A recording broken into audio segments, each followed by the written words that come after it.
मोहित, good afternoon दोस्त, very good afternoon. कैसे हो दोस्त? ठीक हो? ओके।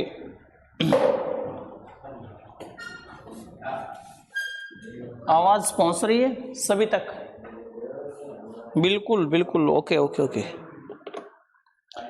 आज का जो टॉपिक है वो करेंगे हम चट्टानों का।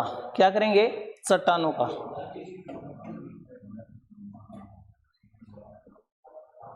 चट्टान। थोड़ी इंक डाल लेता हूं भाई, मार्कर की खिंचाई हो रखी है। संजय सर, एक मार्कर था, काफी अच्छा चल रहा था, मार्कर था भाई एक।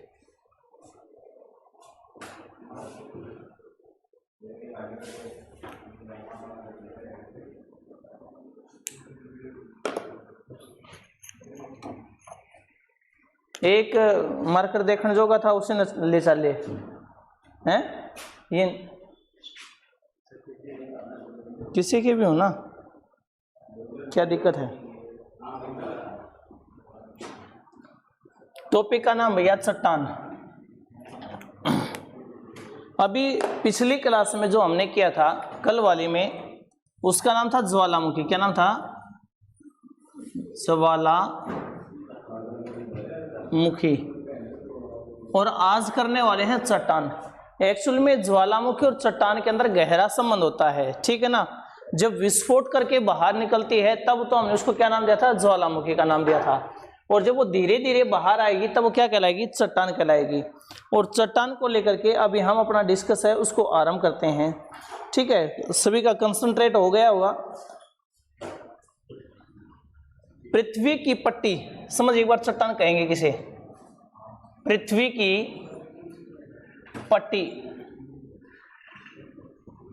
पृथ्वी की क्या कहा मैंने?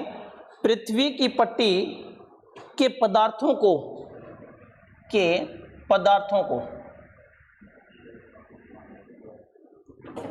चट्टान कहा जाता है। समझ में आया? यानी कि पृथ्वी की पट्टी किसे कहेंगे? कि पृथ्वी का जो बिल्कुल ऊपरी भाग है, पृथ्वी का क्या है? बिल्कुल ऊपरी भाग है, ठीक है ना। और उसके ऊपर क्या जमा हो रखे हैं? पदार्थ जमा हो रखे हैं। उन्हीं पदार्थों को क्या कहेंगे? चट्टान कहेंगे। क्या कहेंगे दोस्तों? चट्टान कहेंगे। इट मीन्स अगर आपसे कहे कि चट्टान किसे कहते हैं, तो पृथ्वी की पट्टी के पदार्थों को क्या कहा जाता है? चट्टान कहा जाता है। क्लियर ना इतना पॉइंट? ओके, चलो आगे देखते हैं। चाहे वो चीका की तरह मुलायम हो, चीका की तरह मुलायम, यानी कि वो अत्यंत मुलायम भी हो सकते हैं, और मुलायम ना हो तो फिर आपको कैसे मिलेंगे? ग्रेनाइट की भांति कठोर भी हो सकते हैं। ग्रेनाइट प्रकार का पत्थर देखा होगा ना, ग्रेनाइट की भांति कठोर भी हो सकते हैं। यानी कि चट्टान ऐसा नहीं है कि चट्टान कठोर ही हो, ये आवश्यक नहीं है। चट्टान तो मुलायम भी हो सकती है, बिल्कुल मुलायम भी हो सकती है। और चट्टान ग्रेनाइट की भांति कैसे हो सकती है? कठोर भी हो सकती है। ये आवश्यक नहीं है कि वो हमेशा मुलायम ही रहे, ठीक है ना। लेकिन एक पॉइंट मायने में रखनी है कि चट्टान जो होते हैं वो खनिज पदार्थों के लिए जाने जाते हैं। खनिज पदार्थों के लिए जाने जाते हैं। ये समझाएंगे, अलग अलग पॉइंट कराऊंगा मैं, चट्टानों के प्रकार भी कराऊंगा। एक बार थोड़ा मैं इसके बारे में आपको बता देता हूं। किसके लिए जाने जाते हैं? खनिज पदार्थों के लिए जाने जाते हैं। एक्चुअल में कहा जाए ना कि चट्टान किसकी बनी होती है, अगर ऐसा पूछ ले किसकी बनी होती हैं, तो हमारा सिंपली आंसर यहां पर क्या रहेगा कि चट्टानें जो होती हैं वो खनिज पदार्थों की ही बनी होती हैं। खनिज पदार्थों की ही बनी होती हैं। ये बताऊंगा कौन से खनिज पदार्थ पाए जाते हैं, कौन सी चट्टान में पाए जाते हैं। समझ में आ गया इतना पॉइंट? यानी कि विभिन्न प्रकार के सेलों के मिलने से चट्टान तैयार होती हैं, और वो सेल एक्चुअल में किससे मिलकर के बनती हैं? खनिज पदार्थों से मिलकर ही बनती हैं। इतना पॉइंट समझ में आया? ये चट्टानों का जो इसका बेस मैंने बताया है, जो इसकी फंडामेंटल जानकारी आपको दी है, क्या ये आपको समझ में आ गई? अगर समझ में आ गई तो यस, मोहित ने कहा बिल्कुल सर समझ में आ गई है। अब हम करेंगे चट्टानों के प्रकार और उसके अंदर हम देखेंगे जानकारी।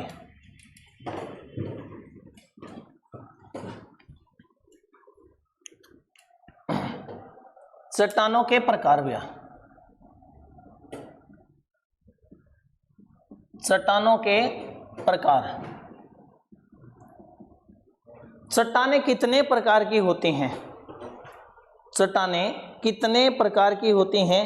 अगर आप में से कोई बच्चा महिला सुपरवाइजर का पेपर दे करके आया हो, उसके अंदर एक प्रश्न पुट किया गया था। प्रश्न क्या था कि प्राथमिक प्रकार की चट्टान किसे कहा जाता है? ठीक है ना। तो सीमा ने कहा सर चट्टानें 3 प्रकार की होती हैं, 3 प्रकार की होती हैं। यहां से एक्चुअल में अपना टॉपिक स्टार्ट होता है। महिला सुपरवाइजर के पेपर में पूछा गया था कि प्राथमिक चट्टान किसे कहते हैं, यानी कि नंबर 1 की जो है वहीं से अपने टॉपिक को हम आगे करते हैं। फिर अगर किसी बच्चे के माइंड में हो कि प्राथमिक चट्टान किसे कहा जाता है तो कमेंट में डाल सकता है। तो सीमा ने आंसर दिया सर आगन्य चट्टान। क्या कहा जाता है? आगन्य चट्टान। आगन्य चट्टान, इट मीन्स आगन्य चट्टान जो होती है ये सीमा हमारी प्राथमिक चट्टानें होती हैं। अब इस चट्टान का निर्माण कैसे होता है? ज्वालामुखी जो उद्गार हुआ था, ज्वालामुखी उद्गार, ठीक है ना, के परिणाम स्वरूप होता है। यानी कि एक साथ विस्फोट ना होकर के अगर वह धीरे धीरे बाहर निकलती है, ठीक है ना, तो धीरे धीरे क्या, जैसे कल हमने ज्वालामुखी की थी ना, तो ज्वालामुखी के अंदर हमने 2 प्रकार की क्या देखी थी? ज्वालामुखी देखी थी कि वो एक तो ऐसी होती थी कि लावा तुरंत जम जा रहा था, उसका लावा वो दूर तक नहीं फैल पा रही थी, जो लावा था वो तुरंत सेट हो रहा था, जो तपत मैग्मा निकलता था, निकलते ही क्या हो जाता था? जमा हो जाता था, ठीक है ना। तो जब वो लावा निकलता है वो सीधा ही क्या हो जाता है? जमा हो जाता है। और जब डायरेक्ट जमा हो जाता है तो वो क्या कहलाता है? चट्टान कहलाता है। यानी कि वो एक ज्वाला के रूप में ना निकल करके सीधा लावा के रूप में निकलता है, और लावा क्या होता है? तुरंत क्या हो जाता है? सेट हो जाता है, ठीक है ना। ये आगन्य चट्टान के बारे में बता रहा हूं आपको। फिर याद रहे आगन्य चट्टान भी 2 प्रकार की होती हैं। आगन्य चट्टानें कितने प्रकार की होती हैं? आगन्य चट्टानें हमारी कितने प्रकार की होती हैं? 2 प्रकार की होती हैं। अब 2 प्रकार की बात करें कि कौन सी होती हैं। एक को कहा जाता है बहिर्भेदी आगन्य चट्टान, और एक को कहा जाता है अंतर्भेदी आगन्य चट्टान। अंतर्भेदी आगन्य चट्टान यानी कि एक ऐसी आगन्य चट्टान जो पृथ्वी की सैलों को तोड़ते हुए बाहर आकर के जमा होती है, और एक ऐसी आगन्य चट्टान जो सभी सैलों को नहीं तोड़ पाती, सैलों को क्या नहीं कर पाती? नहीं तोड़ पाती, और धीरे धीरे पृथ्वी के अंदर ही क्या हो जाती है? सेट हो जाती है। जब अंदर सेट हो जाती है तो उसे कहेंगे अंतर्भेदी आगन्य चट्टान, और जो बाहर निकल आएगी उसे क्या कहेंगे? बहिर्भेदी आगन्य चट्टान। समझ में आया ना कि आगन्य चट्टानें कितने प्रकार की होती हैं? 2 प्रकार की होती हैं, ठीक है ना। यानी कि जो बहिर्भेदी आगन्य चट्टान होती हैं, मोस्टली इन चट्टानों के अंदर हमें बेसाल्ट प्रकार की चट्टानें पाई जाती हैं। कैसी? बेसाल्ट प्रकार की, बेसाल्ट प्रकार की चट्टानें पाई जाती हैं। और जो अंतर्भेदी आगन्य चट्टान होते हैं, किसमें? आगन्य चट्टानों के अंदर ही, ठीक है ना। उसके अंदर जो मोस्टली पाई जाती हैं हमारी, वो कौन सी पाई जाती है? ग्रेनाइट प्रकार की चट्टानें पाई जाती हैं। ग्रेनाइट, समझ में आया पॉइंट? यानी कि जो अंतर्भेदी चट्टानें थी, आगन्य चट्टानें थी, उनके अंदर जो पाई जाएंगी वो ग्रेनाइट प्रकार की चट्टानें पाई जाएंगी, और जो बहिर्भेदी थी मोस्टली वो कैसी पाई जाएंगी? आपकी बेसाल्ट प्रकार की चट्टानें पाई जाएंगी, ठीक है ना। लेकिन एक बात आपने कॉमन माइंड में रखनी है कि आगन्य चट्टानों के अंदर कोई जीवाश्म नहीं पाया जाता। क्या नहीं पाया जाता? जीवाश्म नहीं पाया जाता। ये बात आपने माइंड के अंदर रखनी होगी। समझ में आया कि नहीं आया? क्या नहीं पाया जाता? जीवाश्म नहीं पाया जाता, जीवाश्म नहीं पाया जाता, यानी कि इन चट्टानों में कोई भी जीव हमें नहीं पाया जाता। याद रखना है बेसाल्ट प्रकार की चट्टानों से क्या बनता है। मैंने आपको एक टॉपिक करा था पृथ्वी की संरचना, और पृथ्वी की संरचना में जब हम सियाल करने लग रहे थे, अगर किसी बच्चे के माइंड में हो, और जब हमने सियाल के प्रकार करे थे तो सियाल के प्रकारों में बेसाल्ट प्रकार की चट्टानों से हमें किस प्रकार की मिट्टी का निर्माण किया था, प्लीज कमेंट में मेरे को बताएं। काली मिट्टी, सीमा ने कहा, बिल्कुल सही पॉइंट है, ठीक है ना। और ग्रेनाइट प्रकार की चट्टानों का प्रयोग कहां पे किया जाता है।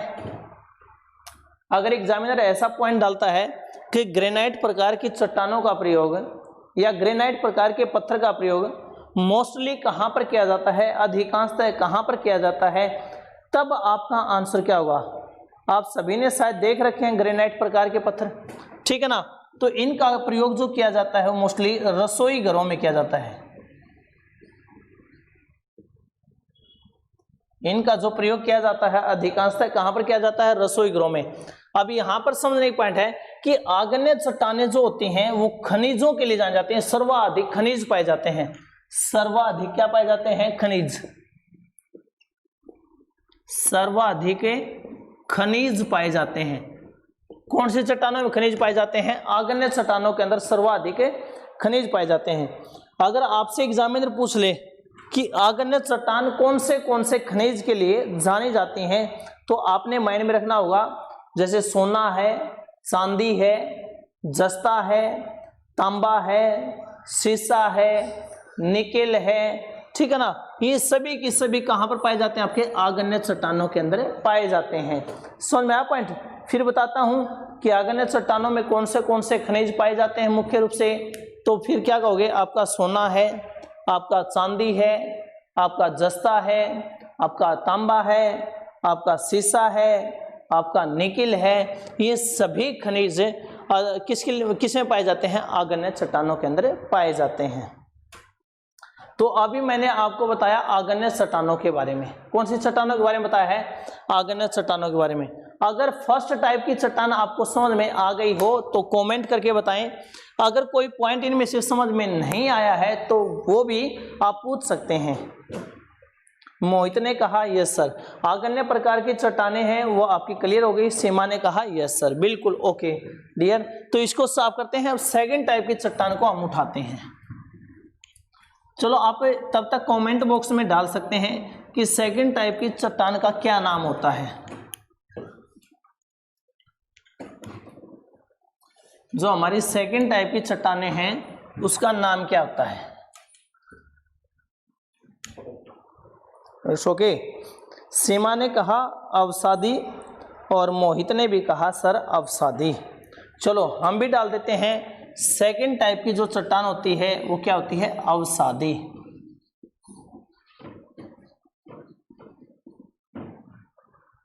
अवसादी चट्टान को एक नाम और भी दिया जाता है। अगर सेकंड नाम आपसे पूछ ले कि अवसादी चट्टानों को और अन्य किस नाम से जाना जाता है, तो हम इन्हें कह सकते हैं अवशिष्ट प्रकार की चट्टानें।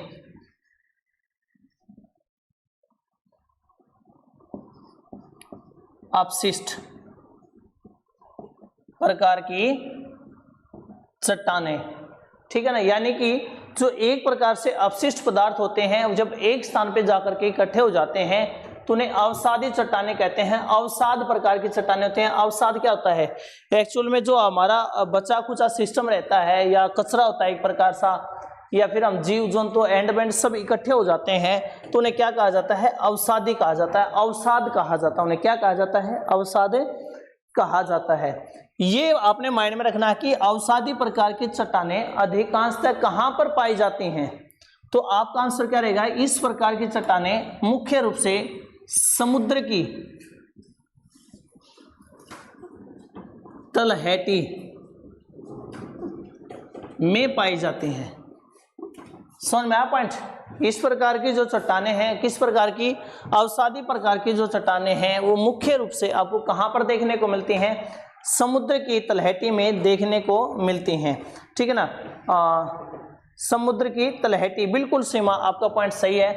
फिर इनकी विशेषता क्या होती है, जो आपकी आग्नेय चट्टानें थी ना वो बेसाल्ट प्रकार की चट्टानें टूट फूट करके ठीक है ना, अवसाद के साथ, बहाव के साथ, नदियों के बहाव के साथ, ठीक है ना, वो कहां पर चले जाते हैं, समुद्र की तलहटी में चले जाते हैं। उनके साथ साथ अनेकों प्रकार के और भी, ठीक है ना, जो अवसाद होते हैं वो नदियों के साथ बह करके कहां पर चले जाते हैं, समुद्र की तलहटी में चले जाते हैं। और जब समुद्र की तलहटी में जाकर के इकट्ठे हो जाते हैं तो एक बहुत बड़ा ढेर बन जाता है। एक्चुअल में उसी ढेर को हमने क्या नाम दिया था, अवसादी प्रकार की चट्टानों का नाम दिया था, ठीक है ना। इन चट्टानों को जीवाश्म प्रकार की, जीवाश्म प्रकार की चट्टान भी कहा जाता है। इसी प्रकार की चट्टानों को क्या कहा जाता है, जीवाश्म प्रकार की चट्टानें भी कहा जाता है। और जीवाश्म प्रकार की चट्टानें क्यों कहा जाता है, जब ये समुद्र की तलहटी में जाकर के इकट्ठी हुई तो जो समुद्री जीव थे, क्या थे, समुद्री जीव थे, जितने भी छोटे या बड़े समुद्री जीव थे वो सभी कहां पर जाकर के रहने लगे, अवसादी प्रकार की चट्टानों में जाकर के रहने लगे। और जो अवसादी प्रकार की चट्टानों में जाकर के रहने लगे इसलिए इनको क्या नाम दे दिया गया, एक और अन्य जीवाश्म प्रकार की चट्टानों का नाम दे दिया गया, ठीक है ना। इन चट्टानों को मुख्य रूप से जीवाश्म ईंधनों के लिए जाना जाता है, यानी कि खनिज तेल के लिए, खनिज तेल के लिए जाना जाता है।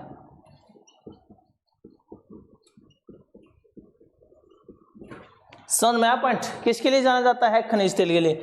अब दिमाग में असर, इन चट्टानों में खनिज तेल कैसे पाया जाएगा, तो वापस उसी पॉइंट पे मैं आपके पास पूछता हूं कि हमने पृथ्वी की संरचना की थी और पृथ्वी की संरचना के अंदर जब हम मेंटल करने लग रहे थे, जो उसका मध्य भाग था मेंटल, वहां पर हमने कोयला और पेट्रोलियम के बारे में पढ़ा था और हमने देखा था कि कोयला और पेट्रोलियम इनका निर्माण होता कैसे है। तो हमने उसमें क्या पाया था, चाहे कोयला रहे या पेट्रोलियम रहे, दोनों का निर्माण जीव जंतु, पेड़ पौधे इत्यादि जमीन के नीचे दब जाते हैं, गल जाते हैं, सड़ जाते हैं, नीचे हाई टेम्परेचर हो जाता है, ऊपर से हाई प्रेशर हो जाता है, यानी कि ऊपर से दाब बढ़ जाती है, नीचे से तापमान बढ़ जाता है और उनका क्या हो जाता है, रूप परिवर्तित हो जाता है। और जब रूप परिवर्तित होता है तो जो लिक्विड होते हैं वो किस में चले जाते हैं, तेल में परिवर्तित हो जाते हैं, और जो ठोस होते हैं वो आपके कोयले में परिवर्तित हो जाते हैं। एक मैं छोटा एग्जांपल और देना चाहूँगा आपको कि आपने 2013 में केदारनाथ या बद्रीनाथ की त्रासदी के बारे में सुना होगा, ठीक है ना, शायद किसी ने देखा भी हो कि उसमें है ना ऐसे जबरदस्त तरीके से त्रासदी आई कि पेड़ पौधे, व्यक्ति, जीव जंतु बहुत सारे गंगा के साथ ही बह के कहाँ पे चले गए, सागरों, महासागरों में गए। वो जमा कहाँ पर हुए, जा करके अवसाद में गए। अब अवसाद के अंदर गए तो उन्होंने एट लास्ट किसका निर्माण कर दिया, आपका खनिज तेलों का या खनिज जीवाश्म ईंधनों का निर्माण कर दिया। समझ में आ गया ना ये पॉइंट, यस या नो, प्लीज कमेंट करके बताएं, यस या नो, समझ में आया कि नहीं आया। तो सीमा ने कहा है सर समझ में आ गया। अब आप एक बात बताना मेरे को कि हमने अवसादी प्रकार की चट्टानें देखी, क्या अब मोहित अवसाद आना बंद हो गया, क्या अवसाद अब सागर और महासागरों में नहीं आने लग रहा है, ये सोचनीय है। क्या ये चट्टानें बन गई अवसादी, क्या अवसाद आना बंद हो गया, नहीं, अवसाद तो अभी आने लग रहा है और उसके ऊपर ही और इकट्ठा होने लग रहा है। अब और अवसाद आने लग रहा है और उसके ऊपर और इकट्ठा होने लग रहा है तो प्रेशर तो बढ़ता ही जाएगा, और प्रेशर बढ़ता जाएगा तो नीचे की तरफ खिसकता जाएगा, और जब नीचे की तरफ खिसकेगा तो हमारी थर्ड प्रकार की चट्टानों का क्या नाम होगा, देखिए अब यहीं पे क्लियर हो जाएगी आपकी पॉइंट। थर्ड प्रकार की जो चट्टानें हैं उनका क्या नाम है बताइए कमेंट करके ने। चलो मैं लिख देता हूं, तब तक आप कमेंट भी कर सकते हैं।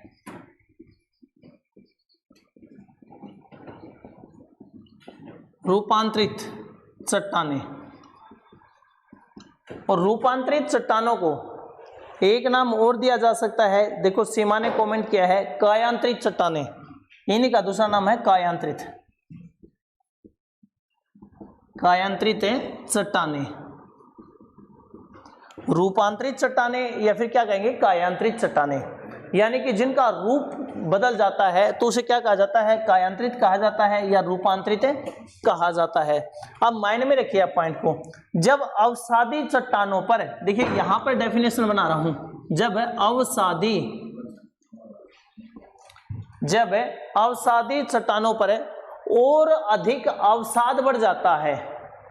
अब अवसादी चट्टानें थी, इनके ऊपर और अधिक अवसाद बढ़ गया, तो अवसाद बढ़ता गया तो नीचे क्या होगा, नीचे की तरफ उसको धकेलेगा। अब नीचे की तरफ जाएगा तो उसका टेम्परेचर बढ़ेगा नीचे से, क्योंकि हम जितने पृथ्वी के अंदर जाते जाएंगे उतना ही तापमान में क्या होती जाएगी, वृद्धि होती जाएगी। ऊपर से प्रेशर बढ़ता जाएगा, नीचे से तापमान बढ़ता जाएगा। अवसादी चट्टानों पर और अधिक अवसाद बढ़ने के कारण, ठीक है ना, उच्च दाब और उच्च ताप के परिणाम स्वरूप अवसादी चट्टानों का रूप बदल जाता है, जिसे हम क्या कहते हैं, रूपांतरित चट्टान कहते हैं, जिसे हम क्या कहते हैं, रूपांतरित चट्टान कहते हैं या फिर कायांतरित चट्टान कहते हैं।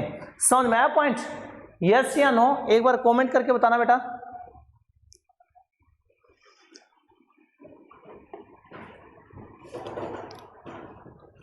कमेंट करके नहीं, यस सर। सीमा बेटा समझ में नहीं आया क्या? आ गया। यानी कि अवसाद के ऊपर और अधिक अवसाद बढ़ा, नीचे की तरफ धकेला, नीचे से टेम्परेचर बढ़ा, ऊपर से प्रेशर बढ़ा, उनका रूप बदल गया, रूप बदल गया क्या बन गई, कायांतरित चट्टान बन गई। अब आप मेरे को ये बताइए, क्या अब अवसाद आना बंद हो गया?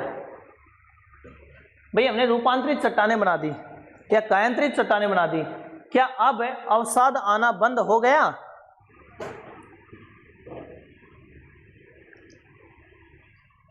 नहीं हुआ। मोहित ने कहा सर अवसाद तो अभी आने लग रहा है। जब अवसाद आने लग रहा है तो क्या उसने नीचे की तरफ धकेलना बंद कर दिया? क्या प्रेशर कम हो गया? ऊपर से प्रेशर भी बढ़ता जा रहा है। अब रूपांतरित चट्टानें और नीचे की तरफ जाएंगी, किधर जाएंगी, और नीचे की तरफ जाएंगी। जब और नीचे की तरफ जाएंगी तो तापमान में तो और वृद्धि होगी, तापमान में क्या होगी, और ज्यादा क्या होगा, टेम्परेचर तो और बढ़ेगा ना।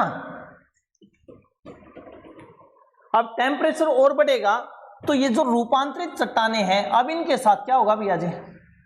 ये बताइए, एग्जामिनर ने पॉइंट डाला कि जब जो ये होती है ना बेटा रूपांतरित चट्टानें या कायांतरित चट्टानें, इनके अंदर जो पाया जाता है संगमरमर प्रकार का पत्थर पाया जाता है, ठीक है ना। यानी कि जो कायांतरित चट्टानें हैं इनके अंदर क्या पाया जाता है, संगमरमर प्रकार का पत्थर पाया जाता है।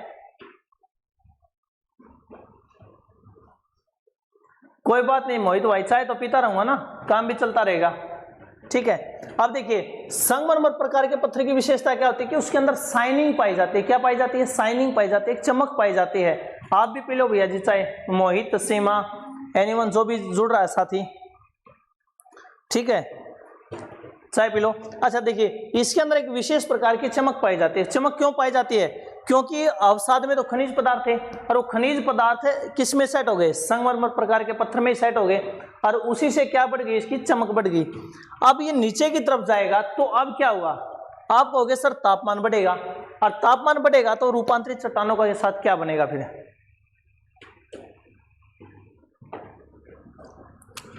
ये वापस तरल रूप में आ जाएंगे भैया जी।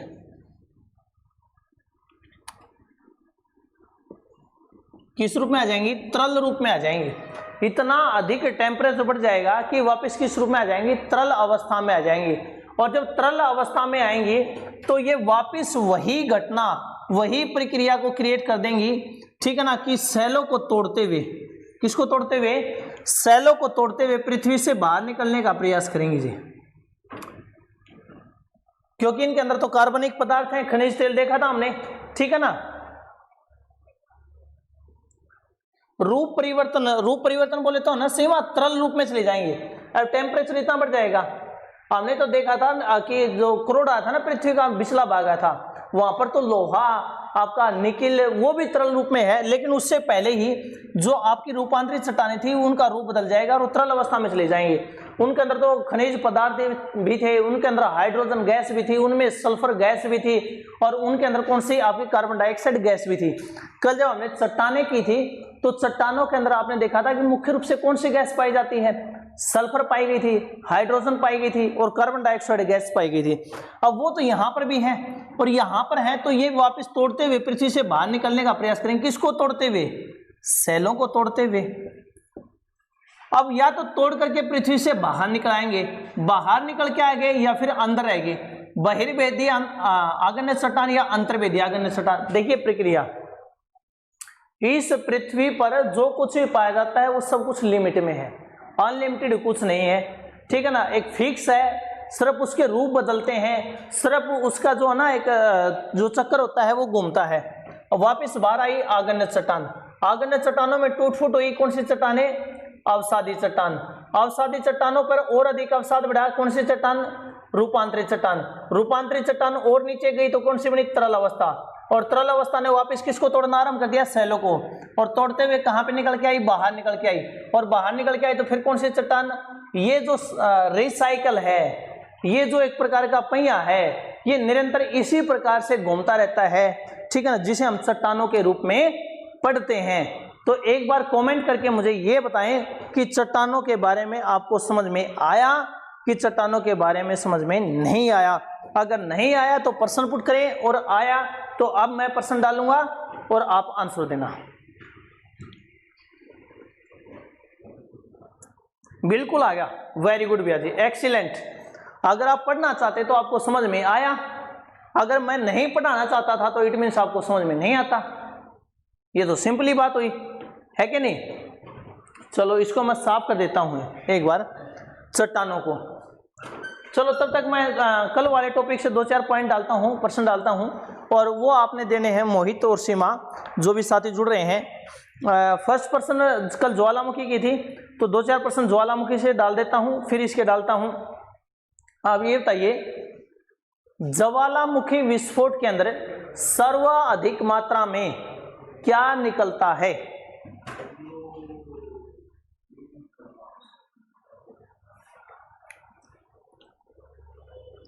तो मोहित ने आंसर दिया है सर्वास्पन निकलता है। एक्सीलेंट मोहित भाई, एक्सीलेंट, जबरदस्त आंसर है कि ज्वालामुखी विस्फोट जब होता है तो उसमें 90% से अधिक तो अकेला क्या निकलता है? वाष्पन ही निकलता है।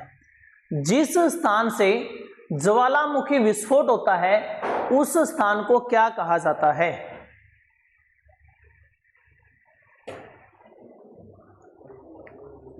जिस स्थान से ज्वालामुखी विस्फोट होता है, कल देख कितना अच्छा चित्र बनाया था ज्वालामुखी का, वेरी गुड। फिर से मोहित ने आंसर दिया, सर ज्वालामुखी क्रिएटर कहा जाता है। क्या कहा जाता है? ज्वालामुखी क्रिएटर कहा जाता है। कोई तोड़ नहीं होता, मेहनत करने वालों का बच्चा कोई तोड़ नहीं होता, ये बात माइंड में रहे। और जब क्रिएटर का आकार बढ़ जाता है, फिर से प्रश्न है, जब क्रिएटर का आकार बढ़ जाता है तो उसे क्या कहा जाता है? जब क्रिएटर का आकार बढ़ जाता है तो उसे क्या कहा जाता है?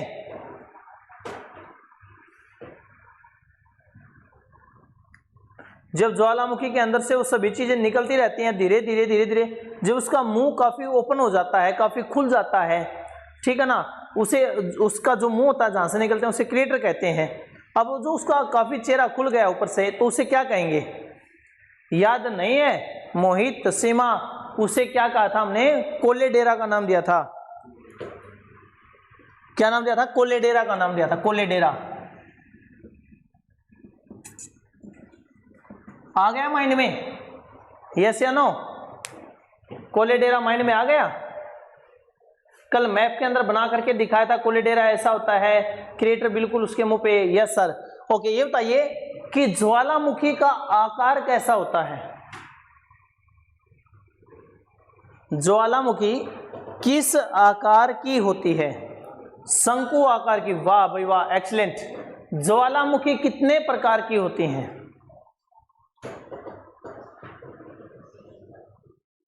ज्वालामुखी कितने प्रकार की होती है? 3 प्रकार की। एक्सीलेंट, जबरदस्त।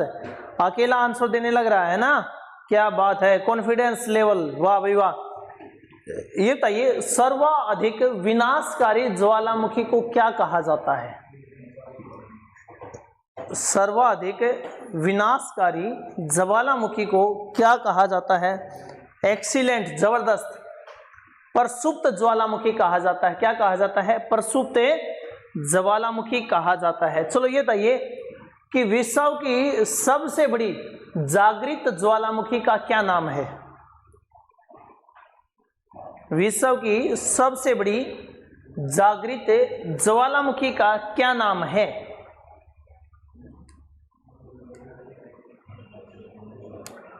Cotopaxi, Ecuador, very good, excellent, वाह वाह, दिल खुश कर दिया, ठीक है ना? क्या बात है, क्या बात है, वेरी वेरी वेरी जबरदस्त आंसर, ठीक है। चलो आप बताइए, भारत में एक ज्वालामुखी पाई जाती है, भारत में एक ज्वालामुखी पाई जाती है, उस ज्वालामुखी को किस नाम से जाना जाता है? ले भाई, ये प्रश्न आपका ना बैरन द्वीप पर पाई जाती है, उस ज्वालामुखी का नाम पूछा है योगी, अंडमान। योगी ने कहा हेलो, हेलो तो बहुत लेट हो गए जी, टॉपिक क्लियर हो लिया, अभी तो कल वाले के प्रश्न डालने लग रहा हूं, और एक साथी जो जबरदस्त तरीके से आंसर देने लग रहा है जिसका नाम मोहित। अच्छे दिन आने वाले हैं, ठीक है ना?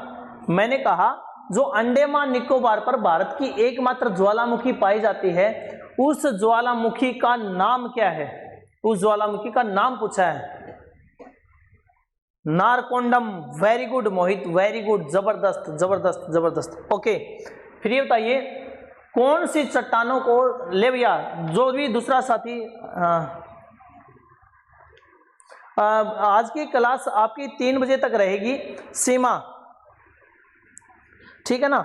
और योगी ने पूछा था क्लास किस टाइम तक रहेगी? 3 बजे तक रहेगी। सीमा, नेट स्लो हो गया सर, इसलिए कमेंट नहीं दे पा रही हूं। कोई बात नहीं, सुन पा रहे हो ना? सुन पा रहे हो? अन्यथा ये वीडियो आपको कल मिल जाएगी। और कल वाली वीडियो अपलोड कर दी क्या?